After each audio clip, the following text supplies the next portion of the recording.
stories.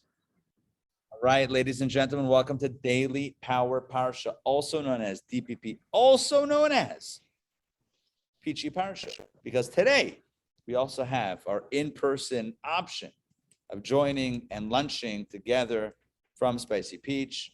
So welcome to our in-person crew and our online crew. That's it. It's a party. Now, here's the deal. It's going to tell a story about the ocean. I've told it before, so if you've heard it, great. It's a reminder. If not, it's brand new. They tell a story about a wave. No, they tell a story about a wave. There was a little wave and a big wave.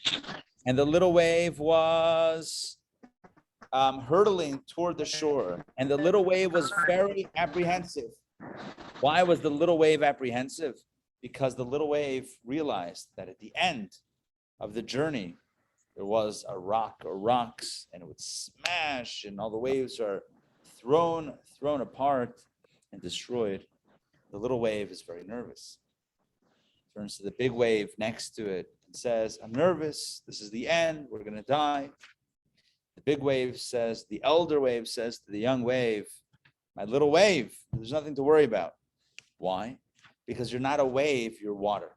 So if we look at ourselves as individuals and very particular, then we have perhaps what to worry about. But when we understand that we're part of something much greater than ourselves, then it's a little bit different. Okay, so on that note, let's jump into this week's Torah portion, which is Lech Lecha.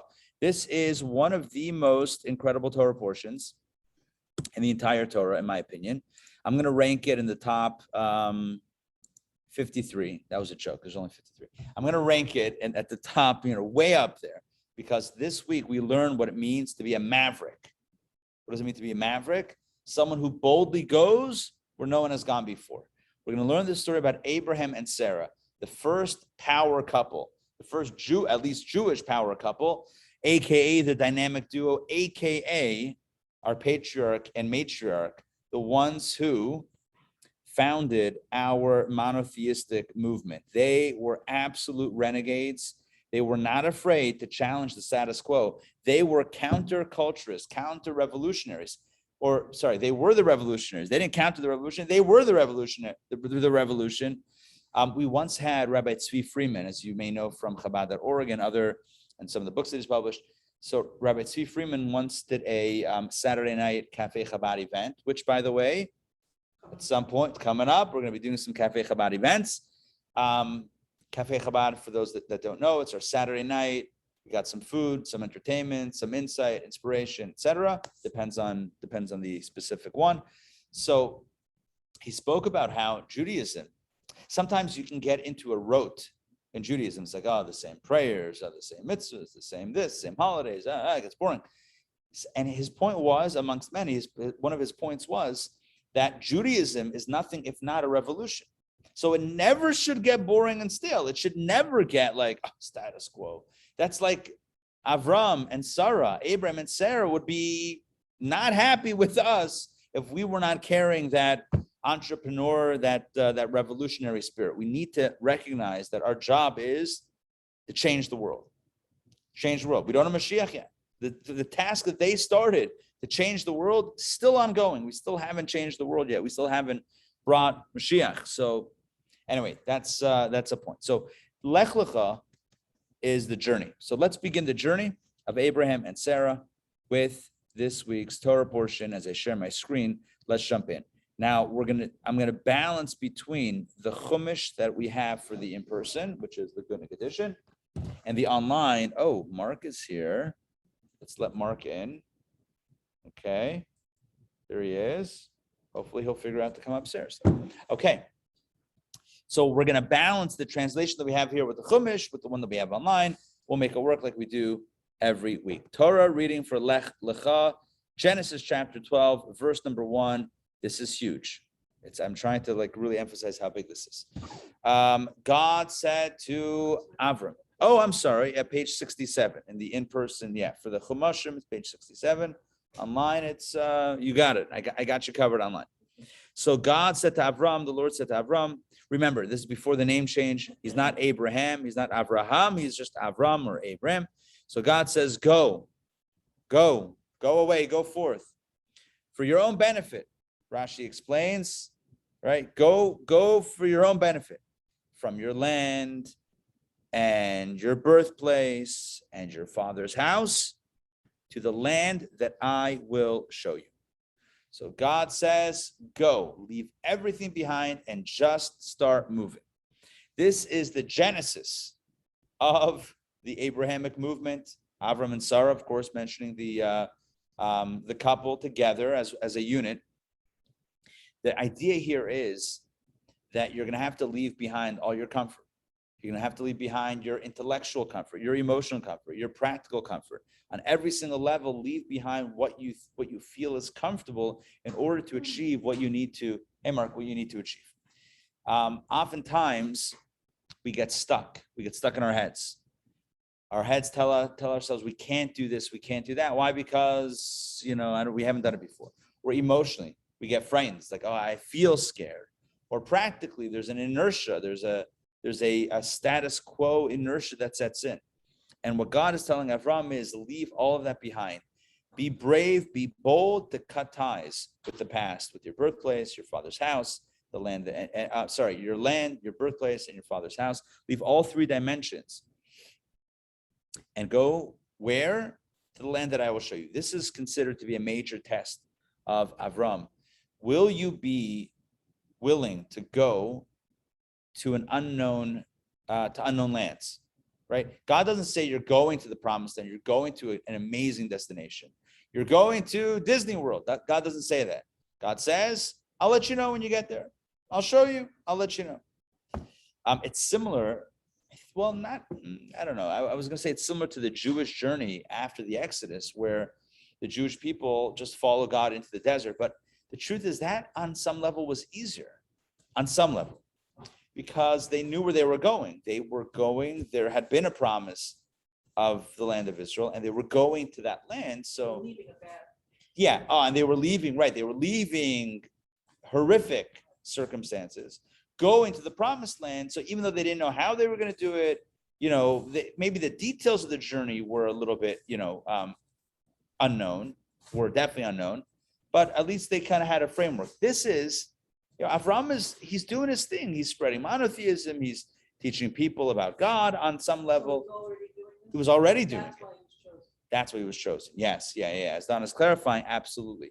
He already, at the age of 3, had started thinking about God.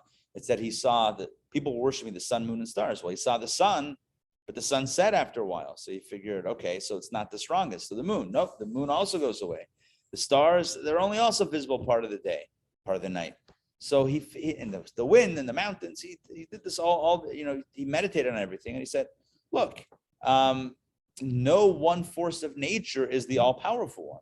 So either I posit that there are a bunch of parallel forces in the universe that kind of fight against each other or work with each other to make this all happen, or there's something that orchestrates it all. And it made more sense to say that there is a force that is orchestrating everything. I mean, it's a logical thing. As we discussed many times, a book doesn't write itself.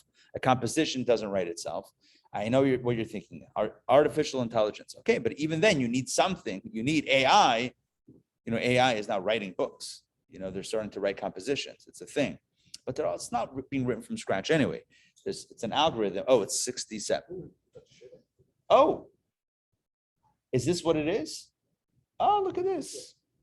Adam to Jacob. Nice. Okay, cool. Mark showed me in the Rashi Chumash. This is great. Just a little bit. Let me stop sharing for a second.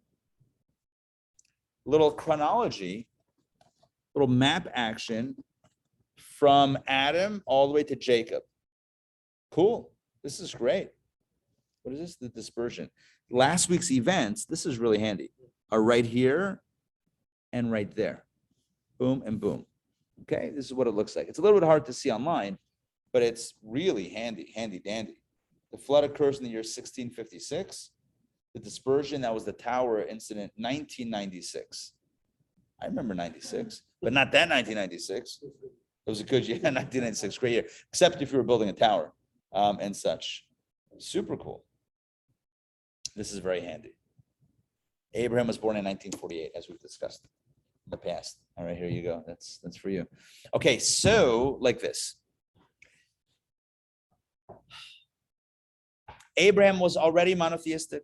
Abraham and Sarah were already teaching people about God in their own way. They were already railing against the status quo. As I mentioned last week, the end on probably Friday, I believe, that Abraham was thrown into a furnace, a fiery furnace, because of his beliefs in God and his railing against polytheism, the idea of idolatry. Abraham was a renegade, and he got himself in trouble. And here God says, nonetheless, you have to leave where you are and keep on moving. Now, the simple understanding of this is, if you want to understand this from a historical perspective or a geographical perspective, this is a point that I believe was first made, or I don't know first, but was made strongly by Rabbi Aryeh Kaplan. Anybody familiar with Rabbi Aryeh Kaplan? A great scholar, modern scholar, passed away at a very young age. Rabbi Aryeh Kaplan, I don't think he came up with this, but he writes about this idea that Abraham and Sarah were meant to move to the Fertile Crescent, I think is what it's called. I think it's called the Fertile Crescent, the part of the world at that time that was really the crossroads of civilization. So instead of being kind of like in a corner somewhere, thinking about and talking about monotheism, we got to get you a big platform. We got to get you, it's kind of like Chabad headquarters, New York City. I mean, like it's maybe not the capital of the U.S., but it's kind of like the capital, right? Capital of the world, right? Not the U.S., the whole world. So it's kind, Abraham is told to go. I'll let you know where you're going to go, but where are you going to go really? To this place. But it's an incredible sacrifice on the part of Abraham. He's leaving everything, what he's familiar with, he's comfortable with, emotionally, physically, psychologically. And by the way, that's oftentimes when growth happens. Listen, I'm not painting everything with a single stroke with a broad brush, but oftentimes growth happens when we are willing and able, and when we actually do leave our comfort zones, when we say, you know what, I'm moving on, I'm moving out, I'm moving away, I'm just, whether that's physically or conceptually, when we cut ties with the past, that's when a lot of growth happens, because oftentimes the past holds us back. That's the reality of life. It's like, it's the baggage of the past is holding us back. This is a way, fresh start, new opportunities. All right, let's get back inside. Sharing my screen. Let's get back inside. Second verse of the Torah portion. Okay, here we go. God says, all right, come with me. Sorry, not come with me yet, but leave everything and go to the land that I will show you. Verse number 2, and there I will make you into a great nation, and I will bless you, as Rashi says, with money. In other words, I'll bless you, I'll take care of you financially. I will make your name great, or aggrandize your name on the online version. Basically, make your name great, which Rashi explains by adding a letter to your name. Instead of Avram, it's going to be Abraham. And you will have also the power of blessing other people. You shall be a blessing, Rashi says. Not just you will be blessed, but you will have blessing, the power to bless others. This is big. This is the power to give a bracha, to give a blessing. We know famously, people go to tzaddikim. People go to righteous people for a blessing. I know Ray has shared her story, right? Ray, you've shared your story with your son, right? With Barry and his bracha from the Rebbe, and it's powerful to get a bracha. People go to the Ohel, they go to the Rebbe's gravesite to request a blessing. It's special to go to a tzaddik for a blessing. But the piece of paper, you actually rip it up before you put it in, yeah. And what we see here is that God is saying, Abraham, or Avram at that point in time, you will have that power to bless. I give you the power to bless. And by the way, you know what it says in the Talmud? Tzaddik geyser v'akadosh baruch hu mekayim. That tzaddik decrees and God fulfills. When a tzaddik gives a blessing, God says, all right, so now I'll do it. It's almost like it forces, if you will, God's hand, which is the setup for one of my favorite Hasidic stories with the Baal Shem Tov. So the Baal Shem Tov always wanted to emigrate, wanted to move to the land of Israel, to the Holy Land. And for a while, he tried and was not successful. Ultimately, he never stepped foot in the Holy Land, but he wanted to. But one of his attempts, the story goes like this. He was traveling with his daughter. His daughter's name was Adel, kind of like Adele, but Adel. And he and her were traveling by ship. And the boat hit upon stormy waters. It was shaky and almost capsized. It was a disaster. And it ends up marooned or ends up docking in Constantinople, which is today's Istanbul, Turkey. Constantinople, right? Turkey. And it was shortly before Passover. And the Baal Shem Tov and his daughter have nothing. They have practically no possessions. A lot of stuff was thrown overboard to lighten the ship in the storm. They're in an unfamiliar place. They weren't planning on being there. It's right before Passover. They have no plans. They have no food, no matzah, they don't have anything. So they get off the ship and they're walking the streets. A Jewish man meets them and he says, "Hi, it looks like you're new to town." "Yes, we are. Would you like to spend the holiday by us? You need some hospitality." "Sure." Amazing. He and his wife hosted them, the Baal Shem Tov and his daughter, and it was amazing. The most amazing Passover, filled with delicious food and spiritual insights, and it was wonderful. At the end of the holiday, so the Baal Shem Tov says to the man, he says, "Look, I want to repay your hospitality. I don't have any money, but I would love to repay. Can I give you a blessing? Is there anything that you need?" He says, "Yes, actually, we do need a blessing." "What's the blessing?" "I have everything else except for a child. I haven't been blessed with a child. Can you bless me with a child?" Baal Shem Tov says, "Sure. By next year, Passover, may you have a child." At that point, and I've said this story before, at that point, a voice resounded from the heavens and proclaimed, "Yisrael." His name was, Baal Shem Tov's first name was Yisrael. "Yisrael, you have lost all your share in the world to come. You've lost your entire spiritual reward." Why? Because in heaven, it was decreed that this person and his wife should not have children. But now you had to give them a blessing. When you give a blessing, Hashem has to follow through with it because that's the way it works. Tzaddik decrees and God fulfills. But Hashem didn't want it to happen. So now that you kind of went against God's will and you're forcing God's hand, all right, but the punishment is you're going to lose your entire share in the world to come. Upon which the Baal Shem Tov smiled and he said, "Oh, thank God. Best news I've heard all day." Why? Because now I can finally serve God without any ulterior motive. Now I can purely do the mitzvahs, study Torah without any other agenda. I'm not thinking about the reward. There's no reward. It's now going to be pure. Thank God. Upon which another voice came back from the heaven, resounded from the heavens and said, "Yisrael, you've regained your entire share of the world to come.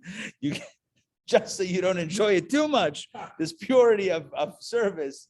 Anyway, bottom line is, I only say this story really in this context to illustrate this idea that the tzaddik has the power to bless and God will fulfill. So here God is granting that gift, that ability to Abraham. Let's continue.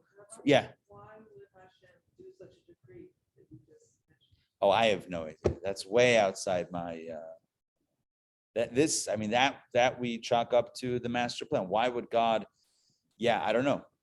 Look, we know that there are multiple channels of blessing. There's health blessing, there's family, there's health, money, family, and there's other channels. Those are the main three. So sometimes it hits in some areas and doesn't hit in other areas, and we don't know why. And why we don't know why. We can't know why. All we know is that we pray and we do good things, and we support each other as we can. I mean, that's all we know. What does the power? So a human blessing, like person to person. It's not guaranteed, but it's helpful. That's not right. So great questions. Donna's asking. So what about if you're not a tzaddik? Do blessings help? The answer is yes, and I want to share a story about that also. I have a lot of stories today. There was once a Farbrengen. Farbrengen is a Hasidic gathering that was taking place. This is going back a little while. I forget which Rebbe it was. It might have been the Alter Rebbe, the founder of Chabad, one of his Chassidim, his disciples were farbrengen, but the Rebbe wasn't there himself. And there was a fellow who looked very just upset. He was not, he was not in a positive mood, very upset. And they asked him, I'm sorry. This was with the disciples of the Maggid of Mizrich. So it was the Baal Shem Tov in the Chassidic lineage. Baal Shem Tov, then the Maggid of Mizrich, then, amongst others, the Alter Rebbe, the founder of Chabad. So it was that middle generation, that the Maggid of Mizrich, his disciples were getting together and farbrengen, but the Maggid wasn't there. Their Rebbe wasn't there. And one of them was bemoaning the fact that he needed a blessing, but the Rebbe wasn't there. Their master wasn't there to give the blessing. So the Alter Rebbe, I believe this is how the story goes. The Alter Rebbe who was there amongst the others said to this man, one of his colleagues, don't you remember what our Rebbe taught us, the Maggid, who wasn't there, but he had taught us that the power of Chassidic farbrengen can accomplish what even the angel Michal, one of the greatest angels of blessing, even that angel can't accomplish what can be accomplished by a Chassidic farbrengen of wishing each other well and blessing each other well. And so they asked him to speak and open his heart and ask for the blessing. And then everybody present gave him a blessing for what he needed, and everything worked out. That's the end of the story. And so from then on, we have a tradition. What a farbrengen can do, not even the angel Michal can do. So you ask about non-expert blessings, absolutely effective, especially by a farbrengen, but we're meant to wish each other well and to bless. But a tzaddik has a different sort of connection, even a higher level. Okay. Yes. Two and two Rashi's here. Yes. The first is, it came in late, because they've already said this. When it says, I will make you of you a great nation, whereas here, you do not merit having children. Did you already say that? I did not mention that. So in other words, in the place, in the locale that he was in, he was not destined to have children, but if he makes a location change, interesting. And the second thing is that it says the gematria of Abraham, not Avram, but Abraham, is 248, which corresponds to the number of the parts of a man's body. Right, the limbs, right, there are 248 limbs.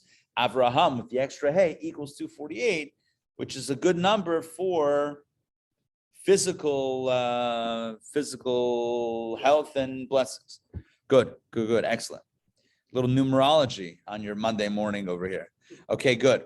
Now let's continue. So God continues with the blessings. Verse number 3. I will bless those who bless you. This becomes the idea that don't mess with the Jewish people, right? God says, I will bless those who bless you. I will curse any person that curses you. All the families of the earth will bless their children to be like you. In this online translation, all the families of the earth shall be blessed in you. That means kind of using, they would want to bless themselves to be like Abraham. Let's continue, verse number 4. So so that was the command. God's call to Abraham was to leave, pick up and go. And God says, don't worry, you'll be okay. I promise you'll be okay. You'll be blessed. So what does Abraham do? Verse number 4. So Abraham went, he left as God had told him, and Lot went with him. So he went together with his nephew. As you recall from last week, his nephew was the son of his brother Haran. So he had a brother Haran who passed away. His son, the brother's son, so his nephew was Lot. Lot was an orphan. So Lot traveled together with Avram and Sarah and Sarai at that point, which takes us, and Avram was 75 years old when he left Haran. Haran was the brother. Haran was the place. I know it's confusing. Haran, I know in the English here online it says Haran. It's Haran with a ches. So he was 75 years old when God commands. So understand this. Avram did not become a monotheist at the age of 75. God did not randomly choose a person to call, to give this call to.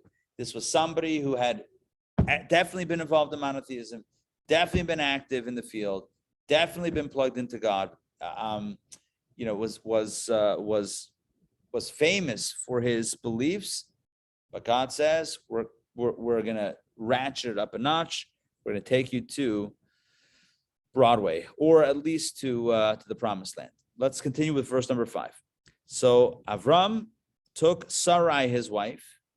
We read about them getting married last week at the end of last week's Torah portion. So Avram took Sarai his wife and Lot his brother's son, and all the possessions which they had acquired, and the people they had acquired, the souls that they had acquired, which Rashi says means converted in Haran. That means again that they were active. They had brought people over to their way of belief. So they took that whole everybody and all the possessions, and they departed, and they headed for the land of Canaan. So Abram left with other Jews then? Were they other? Yeah, I mean, if you call Avram a Jew, so I guess you would call them also Jewish.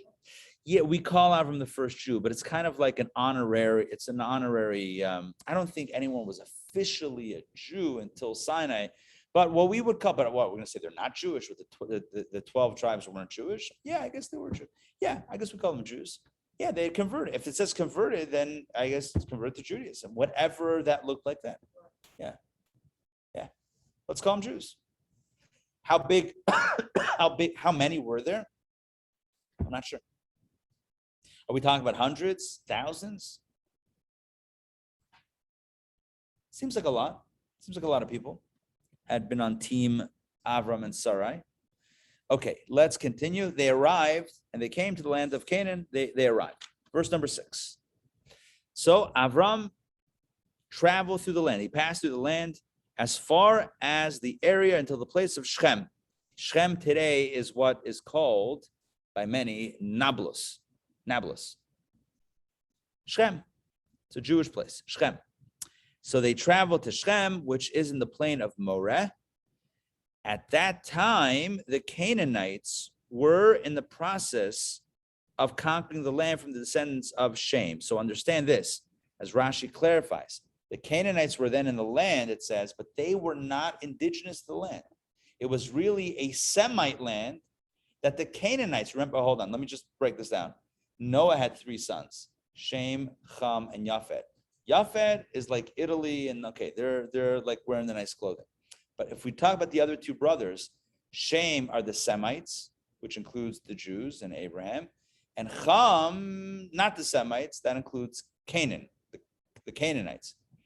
So here it says that the Canaanites were then in the land that we will call soon Canaan, but the Canaanites were not always there. It was really a Semite land, a Shem family land that was conquered by the children of Ham, the Canaanites, and then ultimately repossessed, if you will, by Abraham and Abraham's descendants, as it will play out in history, which kind of is the Torah's way of telling us that when we think of, who has a right to the land, how far you want to go back, right? So it's been Jewish land. So Jewish claim, okay, 1948, not exactly. I mean, which 1948? Abraham's 1948, there was a connection to the land, right? So it's not the UN resolution 1948 that makes Israel a Jewish land. It goes way back. Okay, but then who was there before? Didn't the Jews conquer the land from the Canaanites? Sure, but where did the Canaanites get the land from? Torah is telling us that they got it from Shem, from the Semites, which is where we come from. So anyway, the bottom line is there's a long-standing connection to that land. So that's where God tells them to go. That is the promised land of the destination. Let's continue verse number 7. This is a very important verse. This is the first promise of land. And the Lord and God appeared to Avram and he said, I will give this land to your descendants, or to your seed I will give this land. Avram built an altar there to God who had appeared to him. So basically here we have a promise of land. God says, I'm going to give your children the land. Now understand this, he's 75 years old, doesn't have children, and now he has a promise of not only children, but also that they'll inherit this land. Big stuff happening. This is like the covenantal message, right? Descendants and land. Verse number 8. And what's Avram's response? He builds an altar and we assume brings sacrifices to God. Verse number 8. He moved his tent from there to the mountain, which is to the east of Beit El, where he pitched his wife's tent first. Rashi says his wife's tent first, and then his own tent. Very chivalrous of him. Beit El or Bethel was to the west, and Ai was to the east. He built an altar there to God, and he prayed in the name of God. So he moved. He went to a different place from Shechem. He went to a different place. He built an altar there. So Abraham is moving around. Verse 9, Abram traveled periodically, always traveling southward toward Jerusalem. So he essentially entered the land toward the north and moved his way downward toward where ultimately Jerusalem, the holy city, would be. Now what happens? We have the next test of Abraham. I told you last week that Abraham was faced with 10 different tests, 10 tests of faith. The first one being thrown into the furnace for his monotheistic beliefs. Then it's the test of, will you travel, leave home, and to a location unspecified. And now we have additional tests. Test number 4 and 5. What were tests 4 and 5? Number 1, the famine. Number 4, the famine, and number 5, Sarai's abduction. Let's read about this as we continue the narrative, verse number 10. And there was a famine in the land of Canaan. Just as soon as Abraham gets there, there's a famine in the land. So you can imagine Abraham saying, I left my home. God, I'm trying to work with you here, right? I left everything behind for you. You told me that the land that I take you to is going to be a blessing. It's all going to be good, but I'm here now and there's no food. So what do you want from me? There's a famine in the land. Let's continue. Avram went down to Egypt. So Avram doesn't kvetch, doesn't complain. I know, was he even Jewish? I don't know. Anyway, he didn't complain, didn't kvetch, didn't say, God, why'd you take me here? I should have stayed home. Doesn't say that. That's what the Jewish people would say later on after the Exodus. But Avram says, all right, you sent me to Israel. There's a famine. All right, let me go where there's some food. I'll go get some food and go back to Israel. Avram went down to Egypt to settle there temporarily because the famine was severe in the land of Canaan. Verse number 11. Then when he approached Egypt, he said to his wife, Sarai, he said, until now I have not noticed. That's what Rashi says. But behold, now I realize that you are a woman of fair appearance, or in this Chumash, you are an attractive attractive woman. Now, what does it mean? He didn't know his wife was attractive. It says that Sarah was one of the most beautiful women that ever lived. That's what the Talmud says. She was so beautiful. It's breathtaking. So what, Avram didn't know? He didn't realize that she was beautiful. He was married to her. What do you mean? It means, according to the commentaries, that he didn't objectify her and look at her as a beautiful woman, right? He respected her, his wife, his partner in their life mission together. They built the first, I'm just going to call it Chabad house, open up on all sides, come on in, we'll feed you, we'll educate you. I mean, that's what they built together. He didn't objectify her as someone who was, yes, she was beautiful, but that's not who she was. But now that he goes down to Egypt, and now he's thinking, what are the Egyptians going to think? Now, why is it about Egypt? Why wasn't it when he went to Canaan on this journey? Because the Egyptians were known to be very immoral. So now he's going to Egypt. In fact, it's called Erevas Haaretz. That was what Egypt was known as. Erevas means like the nakedness of the earth. They were the most immoral nation at that point in time. They were known for immorality. So going down to Egypt, Abraham is now thinking, hold on one second, we're going to get down to Egypt, and they are all about objectifying women. And now what's going to happen is my wife it's going to be a problem here. So that's what he says. Now I know that you're a woman of fair appearance, or you're attractive. He wasn't a news flash, but he was now saying, now I'm thinking along these lines, and now we have a problem. What's the problem? Verse 12. It will come to pass that when the Egyptians will see you, they will say it's his wife. They will kill me and keep you alive. In other words, the Egyptians, because of their immorality, they're going to kill me and say, oh, she's a married woman, so we can't be with a married woman. So let's kill the husband. Let's kill Abraham. oh, and now we can do whatever we want with this woman. Yeah, My Rashi has a slightly different take. sure. Its take, and Rashi says, and now we are coming among swarthy and ugly people, brothers of Cushites, and they are not used to a beautiful woman. Abraham was throwing some shade on the Egyptians, saying, the Egyptians have never seen someone as beautiful as you. Oh, they're not even going to know what to do with themselves, because of your beauty. Good. Yeah, that's another take on it. But and I don't remember exactly which commentaries say what I'm saying, but it's a classic understanding that Abraham wasn't looking at his wife through those eyes. That's not how he looked at her. Of course, he saw that she was beautiful, and of course, he loved her on every level, including the physical level. But he didn't objectify her. It wasn't about, that's not who she was, right? She was a person. She was a human being. He respected her. So we could all learn lessons from Abraham's, right? From Abraham's view of his wife. But now he's faced with an issue because he knows how immoral the Egyptians are and how they're going to see her and how they're going to lust after and how they're going to essentially kill him and take her. So verse number 13, Abraham hatches a plan. What's the plan? He says to his wife, sister, exactly. Please say that you are my sister so that they will favor me because of you and my life will be spared because of you. Or here it says, basically the same thing in the online thing. Basically he says, look, so you pretend that you're my sister, and that way they're not going to kill me. And if they don't kill me, then I have a chance of helping you and to be safe. In other words, if they know that we're married, step one is going to be get rid of the husband.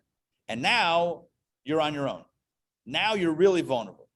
So if we say that we're brother and sister, so they're not going to kill me because they don't need to get rid of me. And then they'll because they like you, so they'll as the brother of the sister, they'll give me covet, they'll give me honor. And once we're schmoozing, I can already facilitate things to protect you and to save you from harm. Although that's not mentioned here, gifts. Yeah, they'll give him gifts. Oh, but the point is, what's the better option?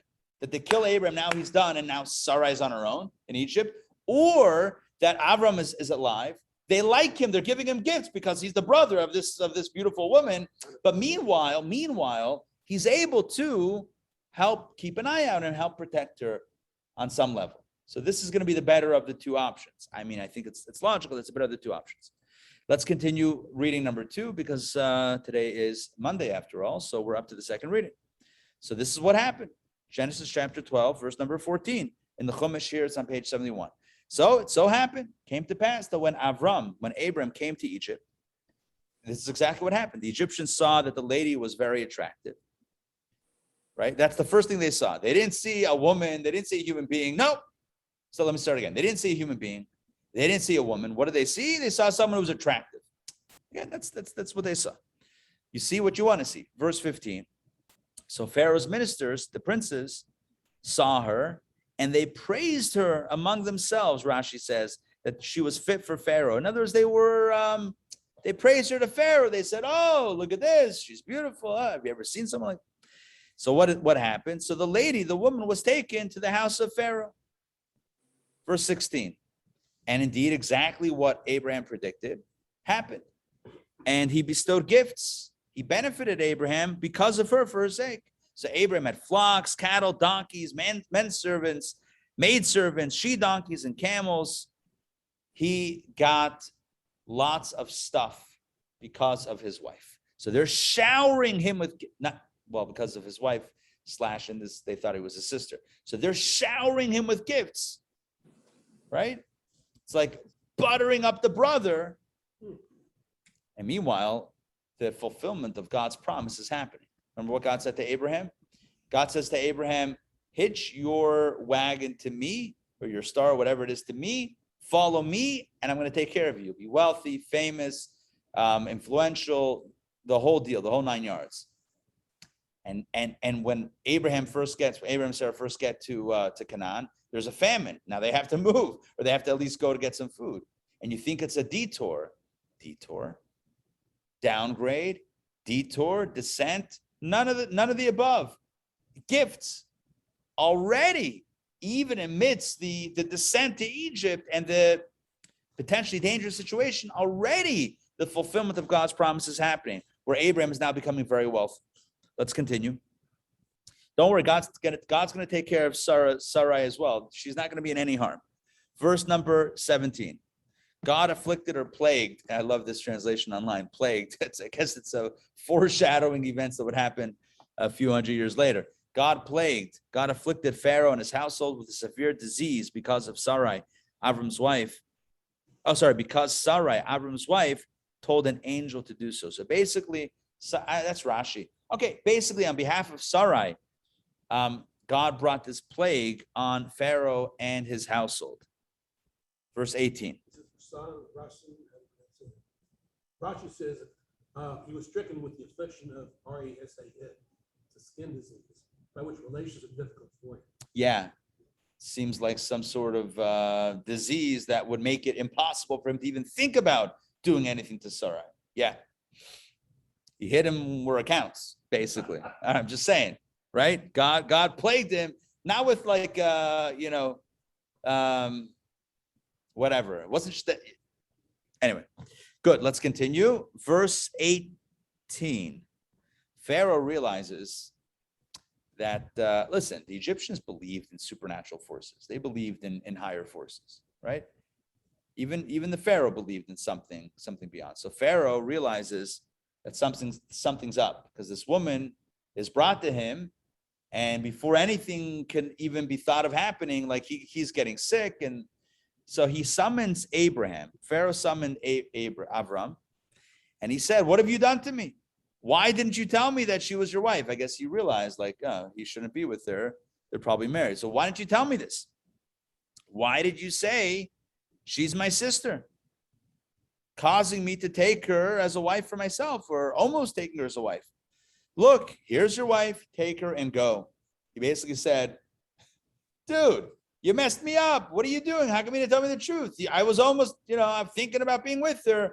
That's it, guys, go home. Pharaoh, verse 20.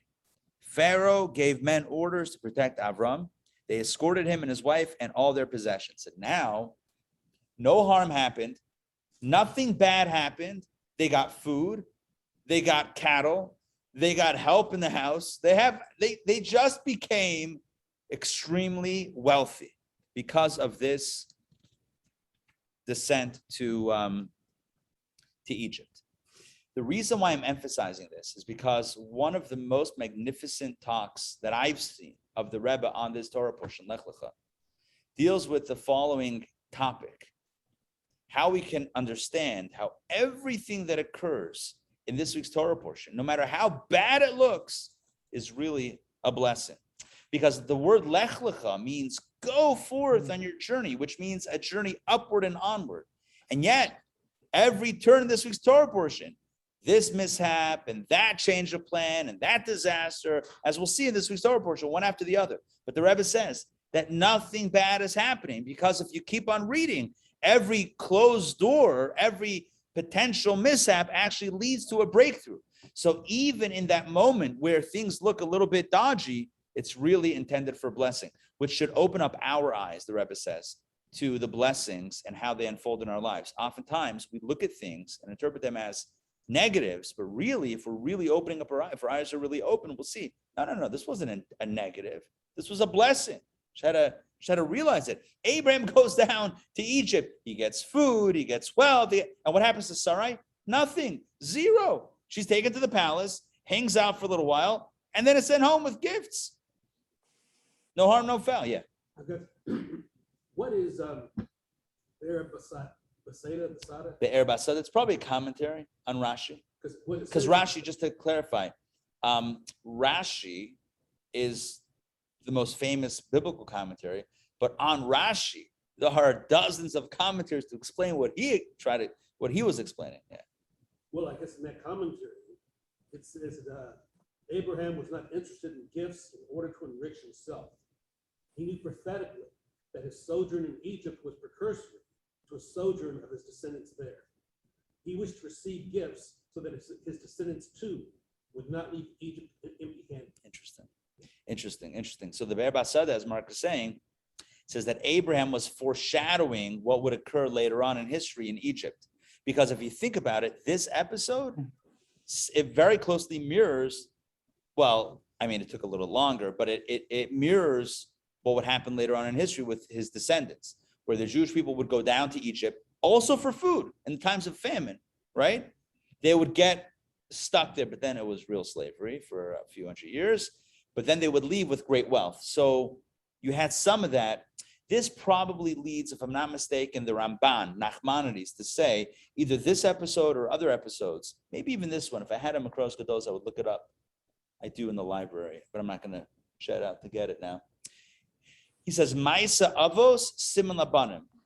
What happened to the patriarchs is a sign or a signpost or a portent to what would happen with the children, with the not the patriarchs, but not the forefathers, but the children, the descendants, with us, the Jewish people. Also, Pharaoh was deceived. Exactly, with the nation of Israel. Also, Pharaoh was deceived in those situations. Right, Pharaoh's deceived. So if we start from the beginning, so there's a famine in Israel, okay, they have to go down. Food, there's deception happening different ways, that sort of thing. There's maybe a little bit of, okay, I mean, the extent to which things got bad here is way less than it got bad later on in history, but at least on a basic level, that ground was already, that path had been trodden of a Jew coming down, getting entrenched on some level and then leaving with this incredible wealth. So Maisa Avisim Labanim, which really means that we don't have to think that we're the first ones down. We're not the trailblazers. It's been done before. It makes it a little bit easier. Yeah, Don. So you always remind us not to despair because Hashem has us coming. Right.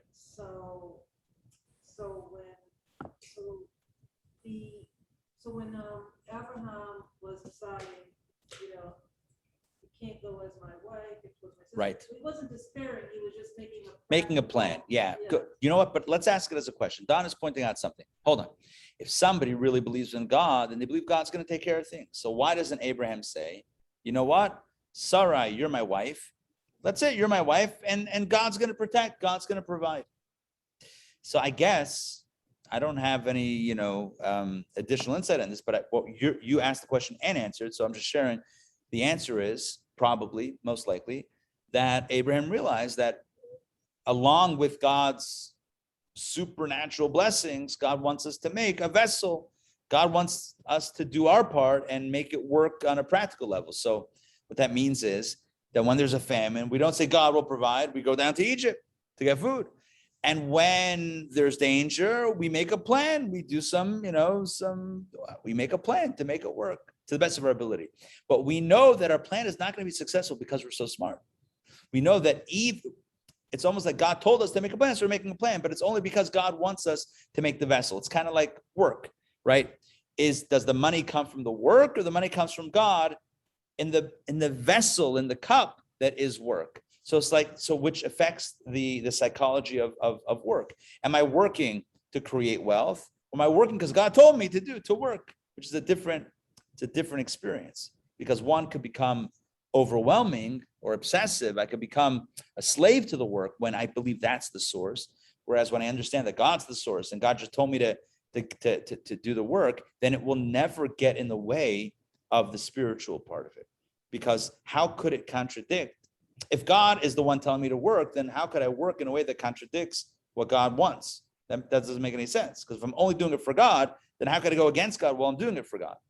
By the way, this idea about work is one of the later chapters of our Sunday text, Overcoming Folly, the Kabbalah and Coffee. We'll talk about the folly of work, where a person believes the more they work, the more money they'll make, the more successful they'll be, etc. And the folly there is not realizing that it's coming from God, that the blessing is really coming from God, and this is just a vessel. Basically, what I just explained is expanded on in that section. Here's an interesting Rashi. Yeah. It says when the Torah says, but it occurred with Avram's coming to Egypt. Rashi says it should have said with their coming to Egypt, but it teaches us that he hid her in a box. Yes. And because of her, because the Egyptians claimed custom duties, they opened the box and they saw her. So this was his cover story. Yeah, literally his cover story. So, right. So Mark is pointing out that Abraham actually hid Sarai, his wife, in a box, which, listen, what does that mean? Like in a trunk? Like it's hard to know what box there means. It's probably not anything. Coffin. Huh? Could it be like a casket, a coffin, something like to look like she's dead? Maybe a coffin. I've never seen that specific angle taken on it, that he was, pretending that she was deceased, God forbid. I'm not sure exactly, how to visualize that in my own mind. But on some level, what it means is that he was trying to avoid them seeing her at all. But if they found her, then the story was going to be, this is my sister, again, doing things on the ground to kind of, alleviate the thing. So knowing that they objectify women, knowing that they more than objectify, that objectification leads to abuse of women in Egypt. So knowing all that, he wants to protect her from being at all discovered. When that fails, the backup plan is, okay, sister, that way I'll still be around to protect you on some level, as opposed to saying I'm the husband, and then the first thing is he's gone. He's eliminated, and then now she's alone in Egypt. Okay, I guess you could argue, why did they go down in the first place? If it's such a dangerous place, then don't even go there. But you got to eat. I mean, I'm sure they weighed pros and cons. And of course, with belief in God, it just makes that journey that much more easy to decide. Genesis chapter 13, verse number 1. All right, that's the last 4 verses, and then we'll wrap up for today. Again, I there's so much richness in this narrative. There's so much depth in the narrative, but even the narrative itself is so delicious. It's so captivating. So we're really today focusing on the narrative itself. And Avram went up from Egypt to the south of the land of Israel, both he and his wife and all their possessions, together with Lot. That's a different order of the online. The online says Abraham came up from Egypt, he and his wife, and all that was with that, and all that was his, and Lot with him to the south. Okay, it's saying the same thing. So they left Egypt and they went to the south of Israel, where Jerusalem would later on be located. Verse number 2. Avram was heavily laden with cattle, silver, and gold. So already check box. Abraham will become wealthy. Check. That just happened. Verse number 3. Abraham journeyed, retracing the same route and same lodgings from the south, Egypt, passing Beit El, until reaching the place where his tent had been previously, between Beit El and Ai, at the site of the altar which he had made there to start with. Avram prayed there in the name of God. So basically,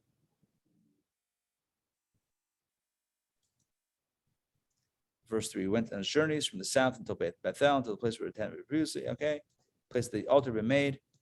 Okay, and Abraham called there in the name of the Lord. I'm just reading it online, same idea, same basic idea, just different words in the translation. So what's the point? The point is that Abraham is now back in the land of Canaan with food, with wealth, with some honor now, because he had successfully navigated that episode with Pharaoh, with the king of Egypt. You understand now, Abraham is wheeling and dealing with the king of Egypt, with the Pharaoh. Abraham's not just some, monotheistic guy. He's got some high level conversations here, high level negotiations. So already Abraham is becoming a prominent force and a very influential force in the region, and that's obviously going to set the stage for his influence otherwise. Okay, so that's the narrative for today. There's obviously a lot to talk about, and the main theme that I want to emphasize, and then we'll close it out for today. The main theme that I want to emphasize is the idea of trusting in God, and trusting that even when things look like they're going south, there's a blessing in there that is yet to be uncovered. but it requires us to stay calm and stay positive and stay trusting in God.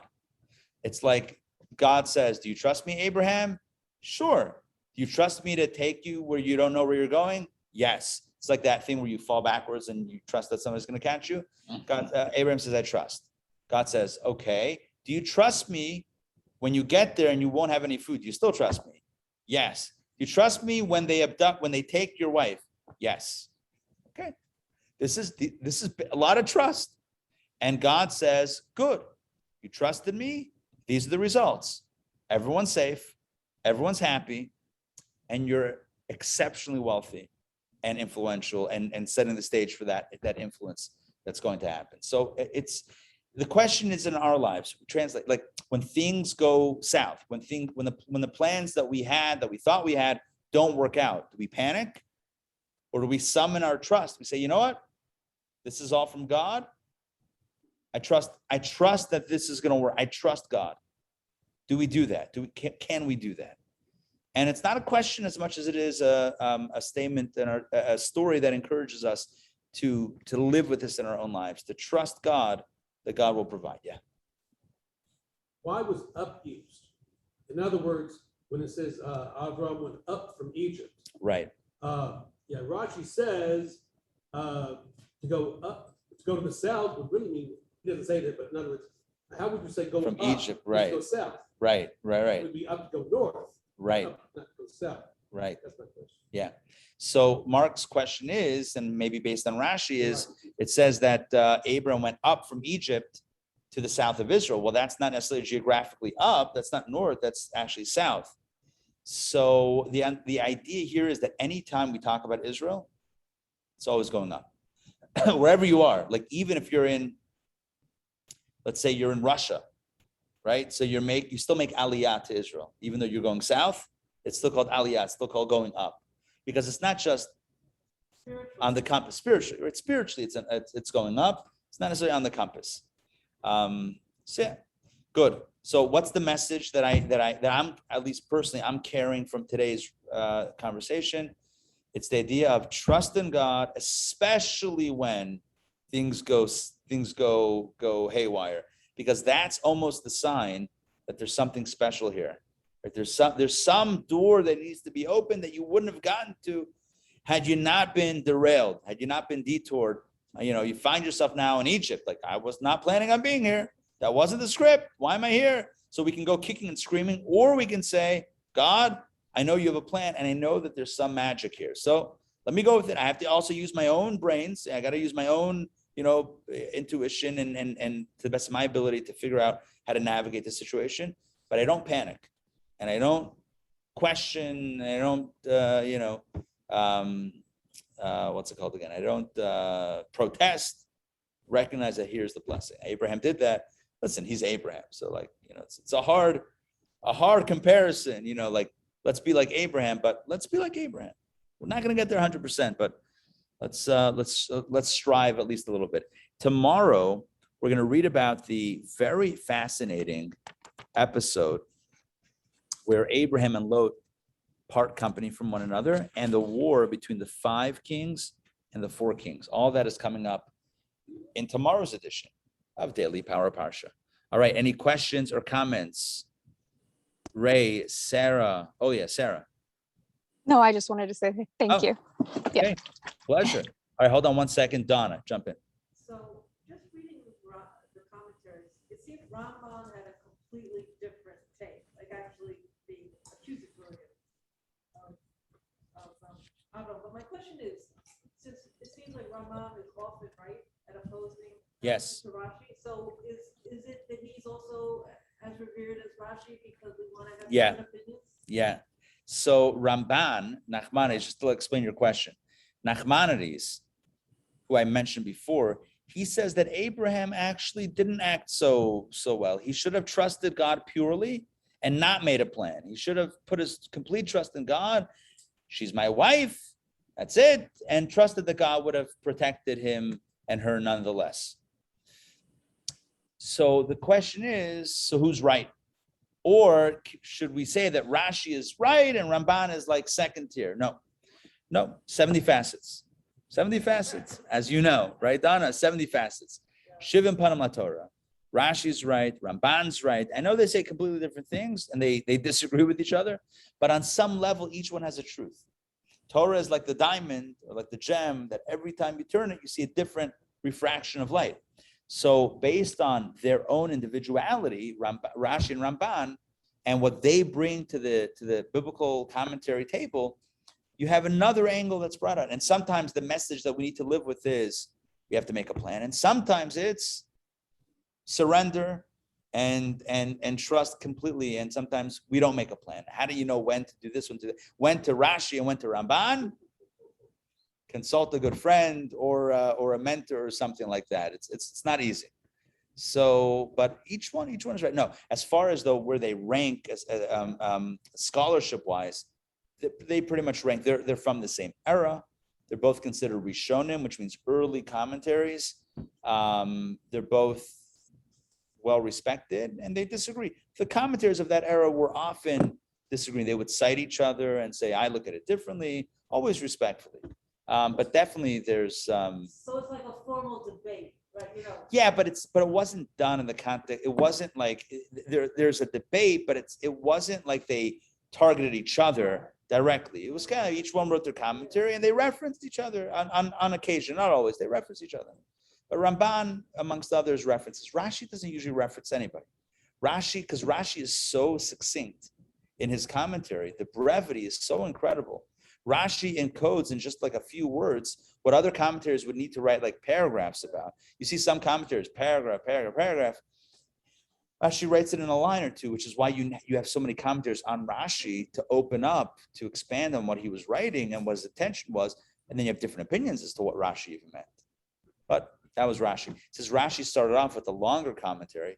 Over the years, he whittled it down to the basic essence of his commentary. And something special about Rashi. But Ramban is also very revered.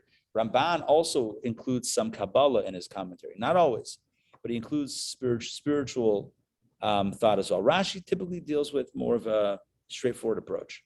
Writing short is much harder than writing long. Yeah.